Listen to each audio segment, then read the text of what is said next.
오늘 우리에게 주신 하나님 말씀은 시편 32편 1절 2절 말씀입니다. 허물의 사함을 받고 자신의 죄가 가려진 자는 복이 있도다.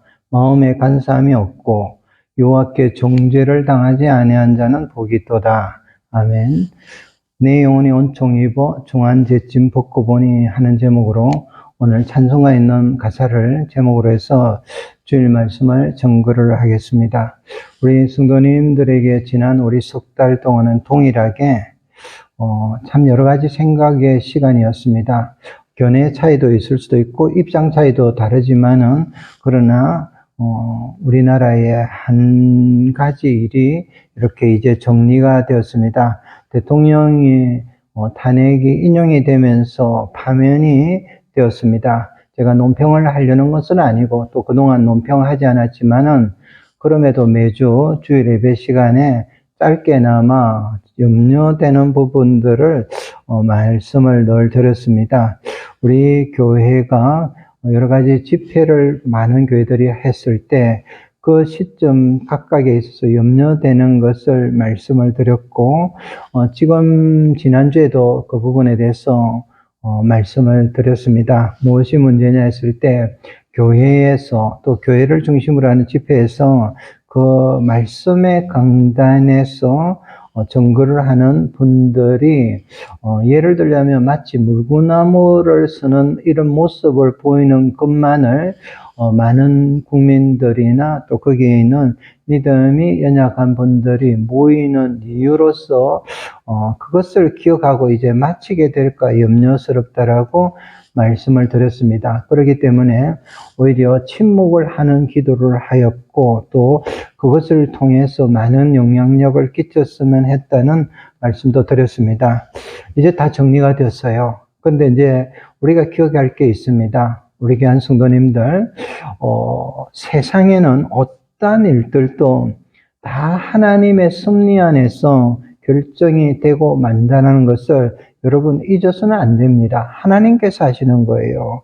그렇기 때문에 지금 우리는 다시 말씀으로 돌아와 가지고 우리 자신만 아니고 교회들 또 우리 교회도 동일하게 이제는 작지만은 이 세대에 정말 큰 거예요. 실제로는 구원을 위해서 우리가 무엇에 집중해야 할 것인가를 오늘 이렇게 나누고자 합니다. 이러한 우리 상황 속에서도 제가 지난 3월 달에 한 가지 놀라운 기사를 정말 보고 제가 어떤 면에서는 충격을 받았습니다. 조선일보 기사였습니다. 3월 9일자 기사였는데 제목이 이랬어요. 교황님, 무신론자인 아빠가 천국 갔을까요? 이 제목이었어요.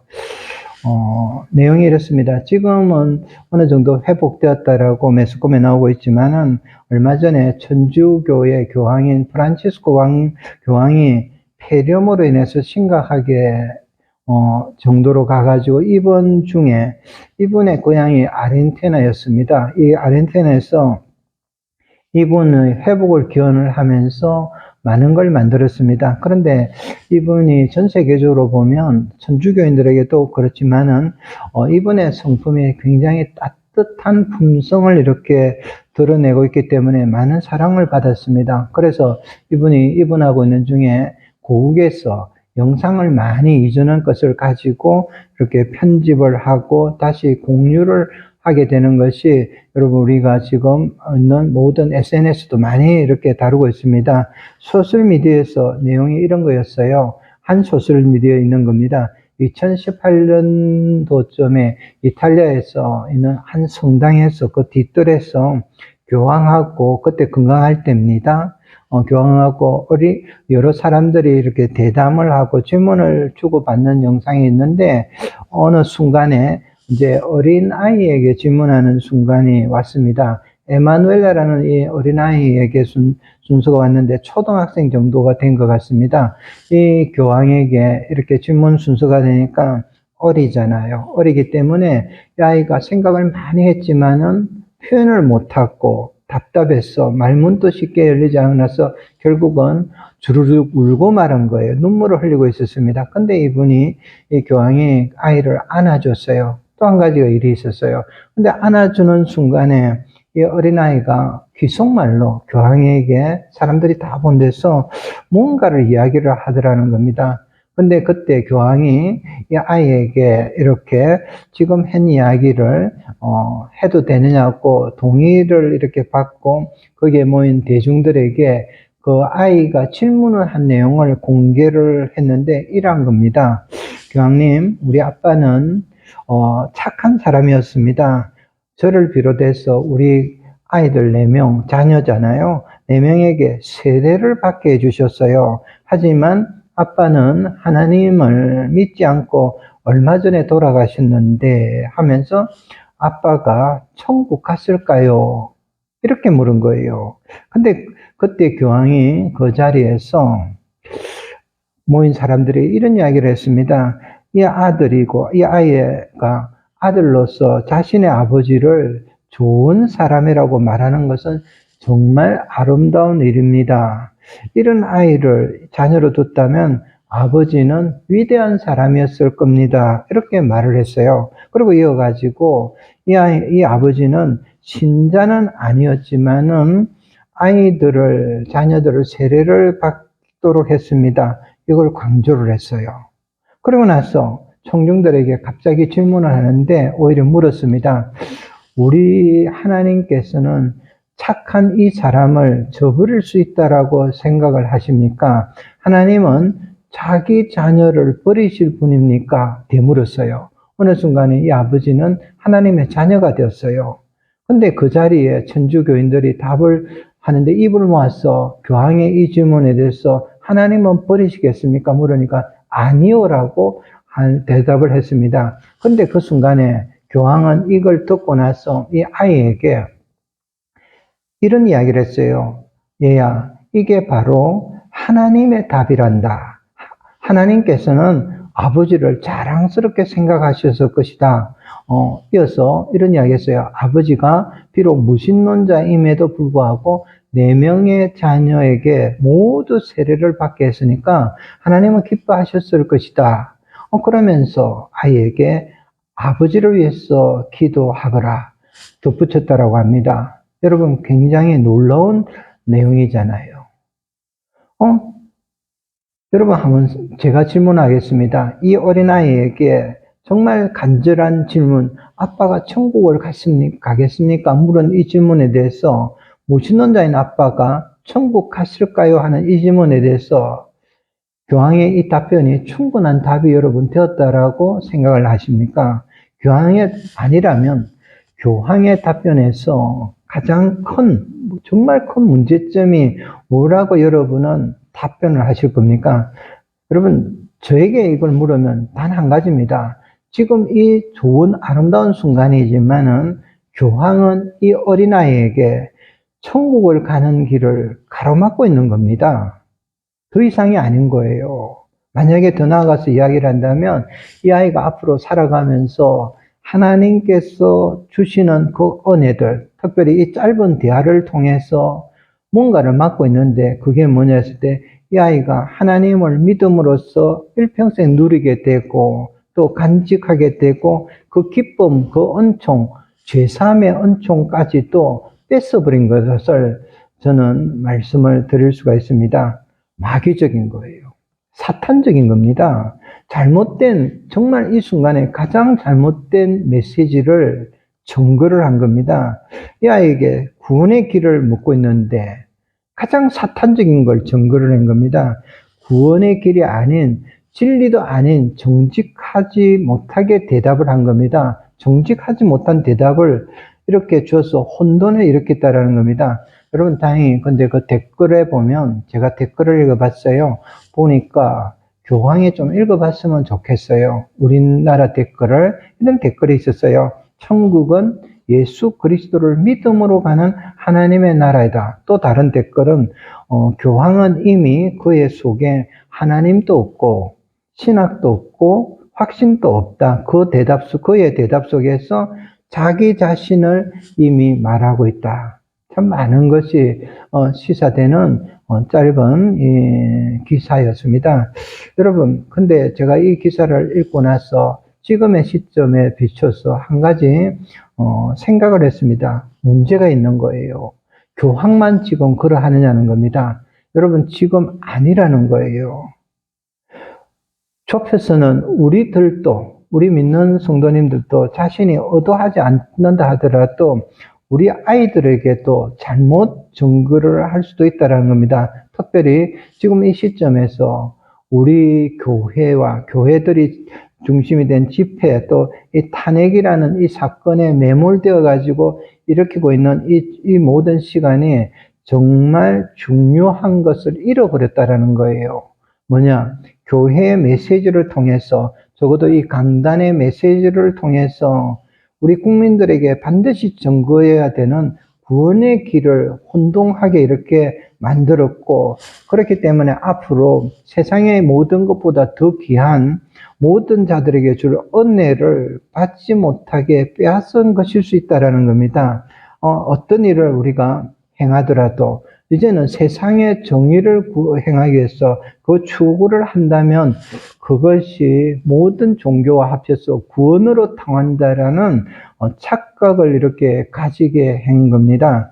여러분, 이게 무엇을 선포한 겁니까? 다른 종교와 더불어서 제3이 없는 구원이 있다는 것은 마치 우리가 예수님이 이제는 더 필요 없다라고 선포를 한 것과 같은 겁니다. 우리 젊은이들에게, 우리 후손들에게, 또 우리 불신 이웃들, 그동안에 복음도 전하지도 못했는데도 아직은 불신의 상태로 있는 이들에게도 세상에 대해서 이렇게 침묵하지 않고 선동하는 것을 복음과 동일하게 여기게 되었다라는 겁니다. 여러분, 바르게 우리 후손들에게 또 다른 신앙으로서 자세를 가르치지 못하고 정직하지 못한 대답을 이렇게 했다면 오늘 여러분 우리 모두가 우리 한 사람 한 사람이 다시 한번 우리 마음을 살피고 우리의 신앙의 양심을 다시 살펴가지고 회복이 되는 시간이 되기를 이렇게 바랍니다. 여러분, 그래서 가장 먼저 다시 회복할 시간을 갖기 위해서 오늘 간단하지만 꼭 기억해야 될 것을 다시 기억을 하길 바랍니다. 우리 어린아이로부터 모든 분들이 다 기억을 합시다. 우리가 딱 기억해야 될 것은 한 가지예요. 우리 모두는요, 죄인이라는 겁니다. 우리 모두는 죄인이라. 여러분, 이걸 기억해야 됩니다. 몇 달간 우리 사람들이 너무 쉽게 흥분하기도 하고, 또 어떨 때는 믿는다라는 사람들이 남을 너무나 쉽게 정죄를 하는 모습을 보았습니다. 믿음의 정치인들도, 믿는 정치인들도 있잖아요. 이분들이 말을 너무 쉽게 바꾸기도 하고 결정적인 상황이 오니까 끔찍스러운 말도 하기도 하고 그걸 아무렇게나 해요.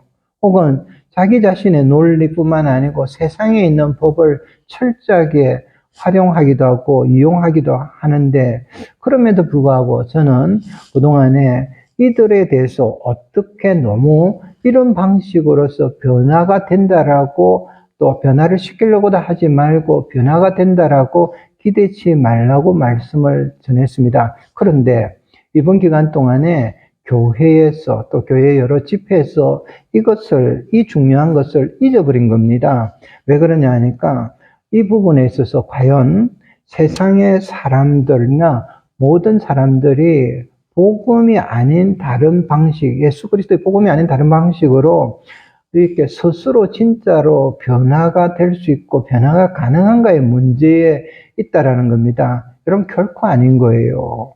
그래서 제가 누구라도 기대하지 말라고 합니다. 여러분, 결코 스스로 변화되지는 않습니다. 왜 그러느냐 하니까 그 안에 그 이유가 바로 지금 잠시 나누고자 하는 죄라는 거예요. 그 죄에 대한 인간의 반응에 또 이 특성으로 말미암은 것을 성경은 말씀을 합니다. 이걸 이제 기억을 하셔야 돼요. 여러분, 죄라고 말씀드렸어요.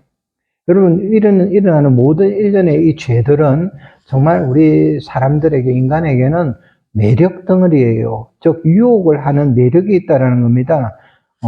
죄에게는요, 우리 사람들을 끌어들이는 매력이 엄청나게 있어요. 그렇기 때문에 그 특징을 보면 죄에 한번 빠지면요, 그 죄에 빠지는 순간에 보면 예외 없이 마치 하와가 아담에게 다시 미혹해서 함께 함으로써 죄를 변명하려고 한 것처럼 진리가 아닌 일에 대해서 많은 사람들이 함께 한다면 여러분 그 순간에는 우리도 봤듯이 아무 생각도 못 한다라는 겁니다. 이대로 지금 이 상황 그대로 우리가 함께 죽어도 좋다라는 식인 거예요. 눈앞에 보이는 그 유혹으로 내가 모든 걸 바꿔 버리려고 하는, 근데 실제로는 가능하지 않는 어리석음에 이렇게 빠지는 겁니다. 나아가서 또 한 가지 특징은 그렇게 하다 보면 죄를 자꾸 정당화하려고 하는 겁니다. 죄를 상대화하고 또 이 죄는 그냥 다 보편적인 것이야 이렇게 하게 되고 나가는데, 죄를 가지고 이렇게 하는 이 모든 것이 죄의 본성이라는 겁니다. 나만 이 자리에 나왔나? 나만 이런 모임을 하나? 나만 또 나보다는 저기에 보면 상대들은 더 큰 죄인들이 있는데 이렇게 한다라는 거예요. 그러면서 점차 죄의 원인을 외면을 하게 되고 그 죄의 책임을 자꾸 다른 사람에게 전가를 하려고 하는데, 여러분 이것을 성경에서는 위선이라고 말씀을 합니다. 위선에 빠지는 거예요. 그러면서 또 자꾸 숨기려 하고 이전의 일들을, 또 이전에 자기 했던 모든 일들을 잊어버리려고 하는 겁니다. 그러다 보니까 어떻게 되겠어요? 점점점 죄가 불어나는 겁니다. 감당할 수 없는 한계선을 우리가 감당해야 되고 하는 넘어서 버린 거예요. 예를 들자면 이런 거잖아요. 거짓말이에요. 근데 세상 사람도 거짓말을 하지만은 우리 그리스도인들이 회개를 하지 않는, 회개가 없는 거짓말을 하면 그것이 또 다른 거짓말을 낳게 되고 핑계를 낳게 되는 겁니다. 거짓말하고.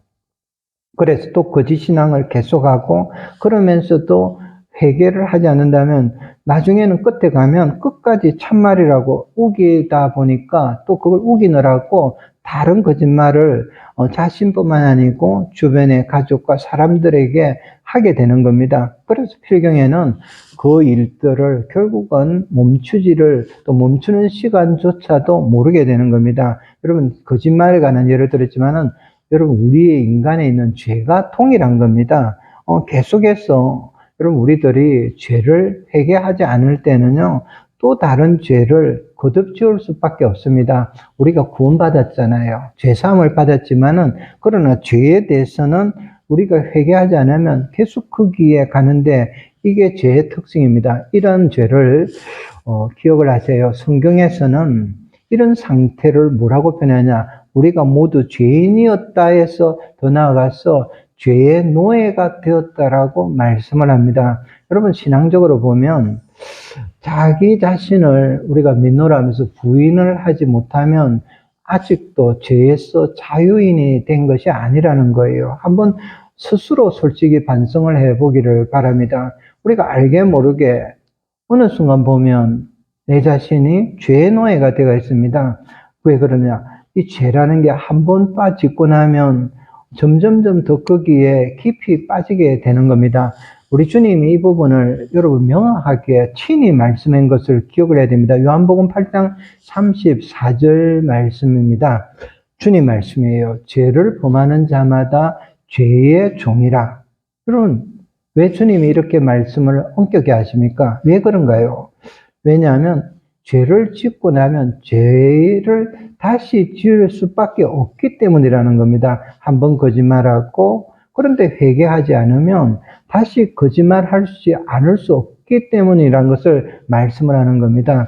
여러분 그래서 어떤 면에서는 지난 우리 헌법재판소에서 판결을 내렸는 이 부분에서 그래도 저는 우리나라가 이 부분에서 이 정도에서 법이 바르게 이렇게 국민들에게 이해가 된 것에 대해서 참 하나님의 은혜로 생각합니다. 왜 그러냐 하니까 우리 교회들의 집회가 이제는 어느 정도 멈춰졌다라는 겁니다. 그런데 가장 큰 위험은 그대로 있잖아요. 뭐냐 하니까 가장 큰 위험은 죄라는 겁니다. 이 죄의 결과로 오는 사망, 이 사망의 권세에서 이제는 벗어나야 됩니다. 여러분 죽음과 사망은 어차피 우리 모두에게 가까이 오고 있습니다. 그런데 중요한 것은 이 사망의 권세, 죄의 권세에서 자유하는 게 정말 중요한 겁니다. 바로 이 점에서 교황은 아이에게 또 우리 지금 이 세상에서 교회가 그동안에 바르게 정말 궁극적으로 전하지 못했다라는 겁니다. 여러분, 이제는 우리가 가장 먼저 교회는 죄에서 자유함을 이 강단에서 증거해야 되고, 그런 이것을 전가도록 여러분들은 기도하면서 지켜야 됩니다. 이게 얼마나 중요하냐, 이런 예가 있습니다. 여러분, 아마 감리교를 창설했던 요한 메술레 목사님을 아마 알 겁니다. 이분이 기도하는 중에 이런 젊은 시절의 영적인 체험에 대한 이야기가 있습니다. 어느 날 예수님을 생각을 했어요. 깊이 생각하면서 기도를 하고 있는 중에 환상 가운데서 천국 문을 들어서게 되었다라고 합니다. 그런데 천국 문에 누가 지키고 있어요? 사도 베드로가 그를 지키면서, 천국 문을 지키면서 맞이하더라는 겁니다. 근데 이분이 천국 문에 이렇게 들어서지를 않고 베드로 사도에게 질문을 했습니다. 궁금한 게 있잖아요. 그래서 무엇이 궁금해서 질문했냐, 이런 거예요. 자기 자신이 그동안에 감리교를 세웠고, 그러면서 전도를 했고, 또 그와 같이 함께 헌신한 감리교인들 중에서 먼저 하나님께 부르심받은 소천한 사람들이, 죽은 사람들이 많았는데 그 사람들이 어떻게 되었을까 궁금해서 이렇게 물었다라고 합니다. 이런 질문을 했어요. 사도님, 나와 함께 영광스러운 감리교 운동을 하던 친구들이 천국에 그동안에 얼마나 들어왔는지 조금은 궁금합니다. 이렇게 질문했습니다. 사도 베드로가 명부를 한참 어떤 명부를 뒤적이더니 어떤 대답을 했겠습니까? 이런 대답을 하더라는 거예요. 없다. 이렇게 대답을 했습니다. 깜짝 놀랐잖아요. 웨슬레 선생이 깜짝 놀라서 이런 이야기를 했어요. 그렇다면 제 신앙이 잘못된 모양이네요. 그러면 한 가지만 더 묻겠습니다. 정말 저와 다르게 영광스러운 칼빈의 5대 교리를 강조하는 장로 교인들은 얼마 정도 들어왔습니까? 하니까 동일하게 베드로 사도가 한참 명부를 뒤지더니 또 동일하게 없다, 이렇게 대답을 했고, 이 대답에 대해서 이분이 겸손하게 대답을 또 질문을 했습니다. 아무래도 우리들의 종교개혁 운동이 대단히 큰 실수를 범한 것 같네요. 그럼 한 가지만 더 묻겠습니다. 이렇게 하면서 누구에 대한 질문을 했느냐? 실제로는 거기에 있는 베드로 사도에 대한 질문인데, 베드로가 수장인 천주교인에 대해서 물었어요. 천주교인은 얼마나 들어왔습니까? 하니까 이 베드로 사도가 주저하지 않고 답을 했습니다. 뭐라고 했겠어요? 없다라고 했어요. 웨슬레 선생이 너무나 놀랐습니다. 그러면서 입에서 이런 질문이 나왔다라는 거예요. 그렇다면 도대체 누가 이 천국에 들어오는 것입니까? 이렇게 물었는데 베드로 사도가 빙그레 웃으면서 이렇게 말을 하였다고 합니다. 답이 여러분 기억해 두세요. 예수 그리스도를 진정으로 참으로 나의 구주로 영접한 사람, 그래서 영접에서 성령이 그 안에 거하시면서 성령으로 충만한 사람, 즉 그리스도인들이 들어오는 것이다. 감리교인, 장로교인, 천주교인이냐가 문제가 아니다. 누구든지 예수 믿으면 이 천국에 들어오는 것이다. 여러분, 단호하게 대답을 하는데 환상 가운데 깼더라는 이야기를 합니다. 여러분, 예수님이 이 부분에서 직접 말씀을 하셨습니다. 예수님 말씀이에요. 요한복음 8장 36절 이어지는 말씀입니다. 그러므로 아들이 너희를 자유롭게 하면 너희가 참으로 자유로우리라. 죄에서 자유하는 거예요. 이 진리잖아요. 이 진리를 교황이 알려주지 못한, 이 어린아이에게 그 순간에 알려주지 못한 이 진리를 우리들도 막을 수 있는 거예요. 근데 우리는 분명히 가르쳐야 돼요. 오늘 이 자리에서, 이 강단에서는 이 진리에 순종하는 진리 말씀을 선포해야 되고, 우리 모두가 이 신앙을 우리 다들 같이 보이기를 바랍니다. 예수 그리스도의 의, 예수님을 믿음으로 입는 이 의가 죄인인 우리 모두의 죄에서 구원하는 것, 이게 바로 우리 하나님 아버지의 뜻이라는 것을 분명히 성경은 말씀을 하고 있습니다. 주님 말씀하셨어요. 요한복음 6장 40절입니다. 내 아버지의 뜻은 아들을 보고 믿는 자마다 영생을 얻는 이것이니 마지막 날에 내가 이를 다시 살리려 하시니라. 여러분 기억하십시오. 하나님께서는요, 예수님을 믿고 자기 자신의 죄를 인정하고 회개할 때는 결코 심판의 자리에서 정죄하지 않은 분이십니다. 여러분, 이런 죄, 저런 죄, 지나간 모든 죄를 절대 따지지도 않으시고 우리 모두를 하나님의 자녀, 당신의 자녀로 삼으시는 겁니다. 여러분, 그렇기 때문에 이제 우리 교회에 관한 이야기를 좀 했잖아요. 교회가 무엇이냐 물었을 때 궁극적으로 간단하게 이야기 드리면, 여러분, 교회는요, 죄인인 모든 사람들이 나와서 예수님을 믿음으로 구원을 받는 곳입니다. 여러분, 이걸 기억하십시오. 우리 어린아이로부터 오늘 이 자리에 함께 예배드리는 우리 성도님들 기억하셔야 돼요. 교회는 죄인이 나와서 예수님을 믿음으로 구원받는 곳입니다. 죄인이 모이는 곳이에요. 그런데 한 가지는 회개를 하지 않는 죄인이 마음대로 출입하는 곳은 아니라는 겁니다. 왜 그러냐 하니까 이분이 결코 감당치를 못하는 거예요. 왜냐하면 회개하지 않으면 나중에는 누구라도 구원의 은혜에, 그 은혜에 참여할 수도 없게 되고, 살아가면서 그분이 죄사함을 받아서 그 영혼에 있던 그 죄짐을 다 벗어버리고 그 은혜의 감격함을 살아가면서도 누리지 못하기 때문에 얼마 가지 못한다라는 겁니다. 여러분, 이 은혜가 세상에 어떤 것보다 최고였음을 고백하는 분이 다윗이었어요. 그 다윗이 우리 오늘 본문을 정말 간증을 하는 겁니다. 다윗은 왕이었던 것, 그 모든 것, 자기의 지은 죄를 통해서 보니까 용서의 은혜, 사죄를 받는 사죄의 은총을 너무나 알고 그것이 최고의 기쁨이란 걸 알게 된 사람이었고, 그래서 이 간격만을 전언을 하고 있는 겁니다.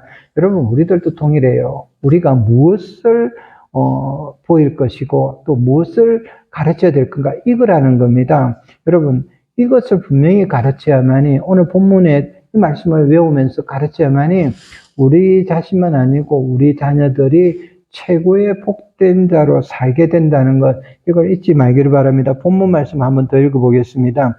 허물의 사함을 받고 자신의 죄가 가려진 자는 복이 있도다. 마음에 간사함이 없고 여호와께 정죄를 당하지 아니한 자는 복이 있도다. 여러분, 우리에게 이 은혜가, 이 은총이 가슴 터지도록 있게 되기를 바랍니다. 여러분에 있고 이걸 가지고 살게 해야 됩니다.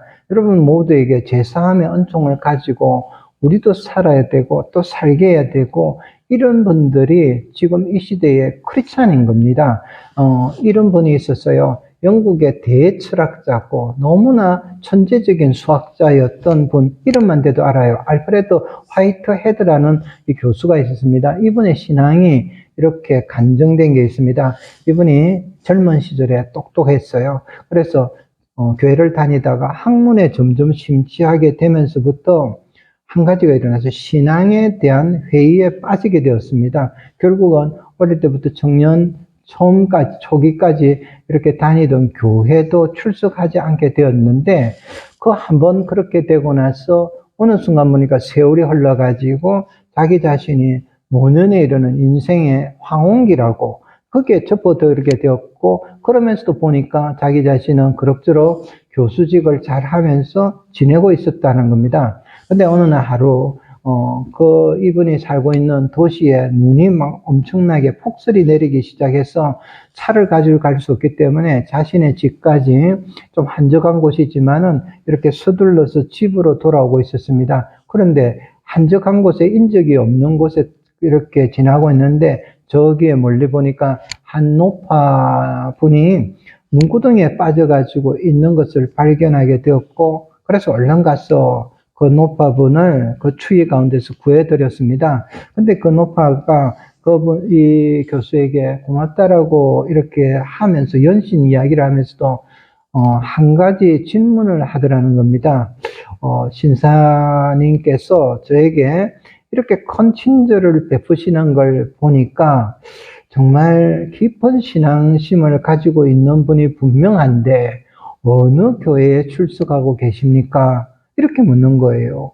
그렇게 자기 자신은 신앙생활을 하지 않는다라고 대답을 했는데 이 노파분이 금방 자신이 이제 죽을 뻔했다고 구원을 받아놓고 또 이런 대답을 하더라는 겁니다. 의외의 대답인 거예요. 의외스럽게 쳐다보면서 아니 당신이나 나나 다 늙어서 어쩌자고 아직도 예수님을 믿지 않는다는 말씀입니까? 그러다가 나처럼 이렇게 뜻밖의 사고를 당하면 어쩌려고 그러십니까? 나는 지금 저 구덩이에서 죽을 줄 알고 그래서 이제는 마지막으로 열심히 은혜에 대해서 찬송을 부르고 있었습니다. 여러분 이 노파의 이 확신에 찬 이 이야기, 이 대답을 듣고 나서 자기를 돌아보게 된 거예요. 자기가 평생에 탐구해왔던 그 학문에 대해서 이전에 젊을 때 신앙에 대한 회의를 느꼈던 것처럼 이제는 자기가 누리고 있는 학문에 대해서 회의가 갖고 이 확신이 다시 신앙으로서 채워지기 시작한 거예요. 결국 이분은 다시 신앙을 회복하게 되었다라는 이야기입니다. 여러분, 저는 이 이야기를 이렇게 보면서 이 노 성도님은 누구세요? 이 어떤 분이세요? 이 노 성도님은요, 예수님이 누구심을 아는 거예요. 예수님이 그리스도이심을 아는 겁니다. 즉 그리스도 구속자이시고 자기가 어떤 순간에도 이제는 하나님 앞에 설 때 되면 내 죄를 사해 주시는 주인공이심을 아는 거예요. 모든 것이 다 얼어붙어 있잖아요. 사람도 안 다니잖아요. 그 구렁텅이 속에서 이제는 온 세상이 외면하고 있는 이 순간에도 구원의 은총, 예수님으로 말미암은 이 은혜를 아는 하나님께, 주님께 속한 그리스도인인 것을 이렇게 저는 보고 있습니다. 여러분, 우리가 이제는 우리 자신도 그렇지만은 우리 다음 세대가 이렇게 살게 해야 되는 겁니다. 말씀을 맺겠습니다. 여러분, 우리가 그동안에 보면 참으로 변화가 있잖아요. 많은 우리 주변에 또 세상의 세계에 보면 많은 사건들이 연속으로 이어지고 있는데 여러분 이게 과연 무엇을 의미할 것인가 여러분 한번 생각을 해보시기를 바랍니다. 흉악한 사건들이 있고 비상사태도 있지만은 또 너무나 재난들이 연속으로 이어지고 있습니다. 근데 여러분 이게 무엇이라고 여러분 나하고는 무관하다라고 생각을 여러분 하십니까? 저는 이런 생각을 합니다. 이 모든 것들이 지금 변화를 촉구하시는 하나님의 섭리의 시간인지도 모른다라는 겁니다.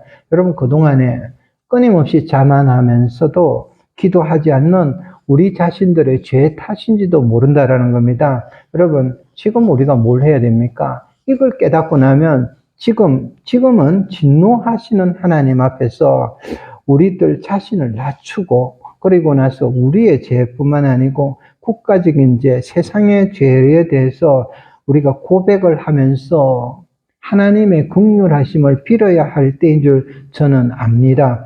여러분 지금이 우리가 바로 어느 때냐? 죄인으로서 우리가 하나님 앞에서 진심으로 회개할 때입니다.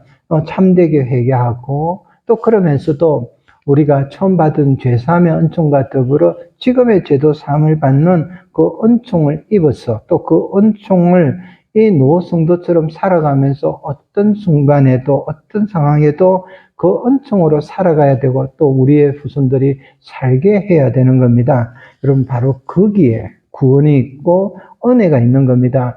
여러분 오늘 함께 우리 예배를 드리는 우리 성도님들 방송을 통해서 그동안에 정말 믿음의 확신이 연약해져 있던 우리 성도님들 오늘 이 말씀을 통해서 다시 오늘 말씀의 제목처럼 찬양의 자리에 서게 되는 회복이 있기를 주의 이름으로